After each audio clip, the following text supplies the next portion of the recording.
이로써 우리도 듣던 날부터 너희를 위하여 기도하기를 그치지 아니하고 구하노니 너희로 하여금 모든 신령한 지혜와 총명에 하나님의 뜻을 아는 것으로 채우게 하시고 주께 합당하게 행하여 범사에 기쁘시게 하고 모든 선한 일에 열매를 맺게 하시며 하나님을 아는 것에 자라게 하시고 그의 영광의 힘을 따라 모든 능력으로 능하게 하시며 기쁨으로 모든 견딤과 오래 참음에 이르게 하시고 우리로 하여금 빛 가운데서 성도의 기업의 부분을 얻기에 합당하게 하신 아버지께 감사하게 하시기를 원하노라.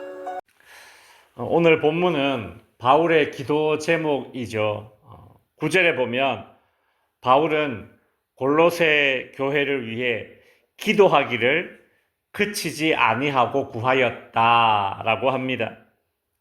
마치 믿음의 부모가 새벽마다 자녀를 위해 기도하듯이 바울은 골로새 교회를 위해 끊임없이 기도했다라는 것이죠. 도대체 그 기도의 제목은 무엇이었을까요? 9절 후반부에 보시면 너희로 하여금 모든 신령한 지혜와 총명에 하나님의 뜻을 아는 것으로 채우게 하시고, 골로새 교회를 위한 바울의 기도 제목은 골로새 교회 교인들이 신령한 지혜를 가지기를 원했습니다. 여기서 신령한 지혜란 그 당시에 초대교회를 휩쓸었던 헬라 철학, 즉 세상의 지혜와는 반대되는 지혜일 것입니다. 이 신령한 지혜는 도대체 무엇을 알아가고 무엇을 아는 지혜일까요? 그 9절 후반부에 계속 나오는데요. 그것은 바로 하나님의 뜻을 아는 지혜를 신령한 지혜라고 합니다. 여러분, 세상의 지혜가 아무리 뛰어나도 신령한 지혜가 없다면 하나님의 뜻을 알 수 없고, 세상의 지혜는 오히려 하나님의 뜻을 아는 일에 회방될 때가 종종 있습니다. 여러분, 주위에 정말 많이 배우고 좋은 학교 나온 사람인데, 근데 그 사람이 자신이 많이 알고 있다는 그것 때문에 하나님 앞에 나아오지 않는 것을 볼 수가 있는 것이죠. 이것이 신령한 지혜가 아닌 세상의 지혜에 빠져 있기 때문입니다. 그 제임스 패커라는 그 신학자 분이 쓴 하나님을 아는 지식이라는 책에 보면 이런 말이 있습니다. 하나님을 아는 지식은 자신이 얼마나 하나님을 아는 지식이 부족한지 깨닫게 해준다라는 것이죠. 근데 세상의 지식은 내가 이만큼 안다, 내가 알고 있는 것 이거다, 이렇게 인식하게 해주지만 하나님을 아는 지식은 내가 얼마나 하나님을 아는 지식이 없는지를 인식하게 해준다는 겁니다. 이것이 신령한 지혜입니다. 신령한 지혜는 하나님의 뜻을 알기에 하나님의 뜻을 이루는 일에도 힘쓰게 합니다. 여러분, 세상의 지혜도요, 그것을 가지게 되면 어떤 일에 열심을 냅니다. 아르키메데스라는 그 박사는 자신이 얼마나 연구에 몰두했는지 이 물을 통해서 부력이라는 것을 발견하고 나서는 자신이 옷을 벗고 목욕을 하고 있었다라는 것을 잊어버리고 알몸으로 바깥으로 뛰쳐나갔다고 해요. 뭔가의 지식을 이렇게 지혜를 쌓게 되면 거기에 그렇게 몰두하고 열심을 낸다라는 겁니다. 일본에서 노벨 물리학상을 받은 도시히데라는 교수가 있는데 그 사람이 이제 물리학상을 받고 나서 인터뷰를 할 때에 이제 이렇게 말했습니다. 시간 가는 줄 모르고 연구했더니 노벨상을 주더라. 그렇게 말했어요. 세상의 지혜도요, 이처럼 그 사람을 열정의 사람으로 만드는 겁니다. 오늘 본문에서 나오는 바울이 말하는 신령한 지혜를 얻으면 그러면 어떤 열정을 품게 될까요?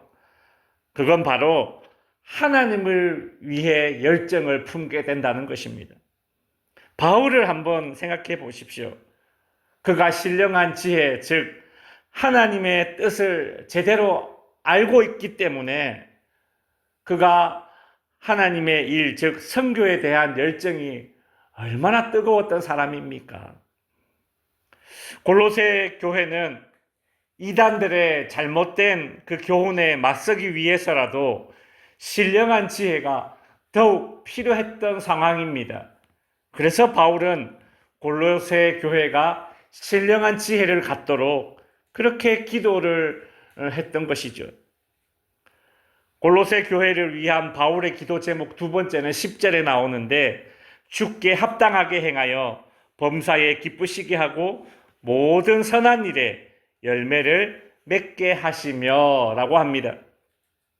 바울은 골로새 교회 성도들이 주님을 믿는 성도다운 생활을 해서 주님을 기쁘시게 하고 선한 열매를 맺게 해달라고 그렇게 기도를 했습니다. 성도다운 생활을 하게 해달라고 그렇게 기도했다라는 거예요. 여러분, 우리가 믿음의 부모로서 자녀들을 위해 기도할 때가 있죠. 근데 내 자녀를 위해 기도할 때에 내 자녀가 성도다운 생활을 해서 주님을 기쁘시게 하고 선한 일에 열매 맺을 수 있게 해달라고 우리 그렇게 기도해야 합니다. 그러나 아쉽게도 우리가 믿음의 부모이지만 자녀를 위해서 기도할 때에 내 자녀가 성도다운 생활을 하게 해달라는 그런 기도보다 어떤 일에 성공을 하게 해달라고, 어떤 일을 이룰 수 있게 해달라고 그런 기도 제목을 가지고 기도할 때가 태반입니다. 그러니까 거룩할 성을 위한 기도가 아니라 이룰 성을 위해 기도하는 그런 부모라는 거죠. 선한 열매를 맺게 해달라고 기도해야 되지만 그러지 못하고 그저 내 자녀가 지금 바라고 있는 어떤 열매를 맺게 해달라고 기도할 때가 많다라는 것입니다. 물론 그런 기도도 해야 되지만 오늘 바울의 기도를 보면서 우리가 우리 자녀의 거룩을 위해서 더 많이 기도해야겠구나라는 그런 생각이 들죠. 골로새 교회를 위한 바울의 기도 제목 세 번째는 11절에 나옵니다.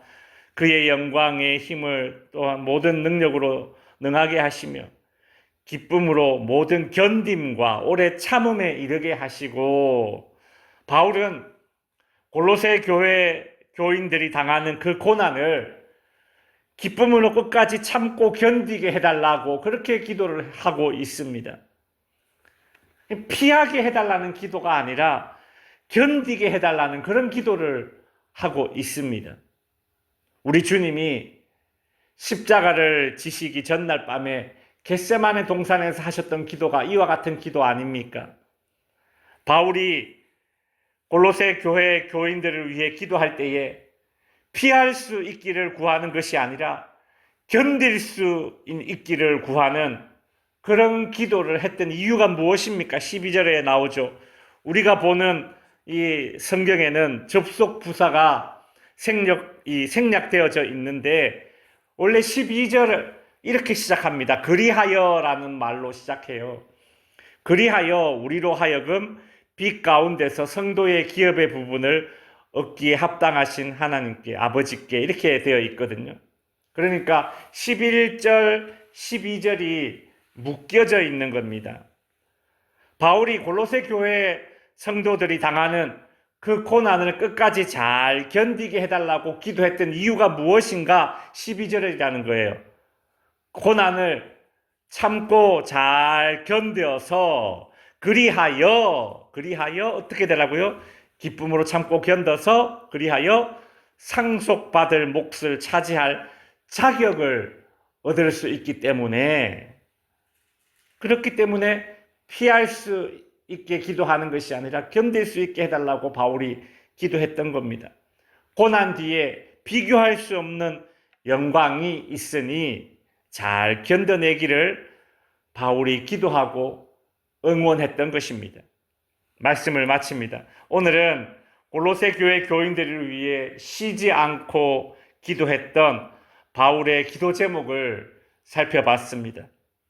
첫 번째는 신령한 지혜, 즉 하나님의 뜻을 아는 지혜를 얻도록 기도했고, 두 번째는 성도다운 삶을 살 수 있게 해달라고 기도했고, 세 번째는 고난을 기쁨으로 참고 견뎌서 이후에 주어질 영광을 상속받을 수 있도록 그렇게 기도했습니다.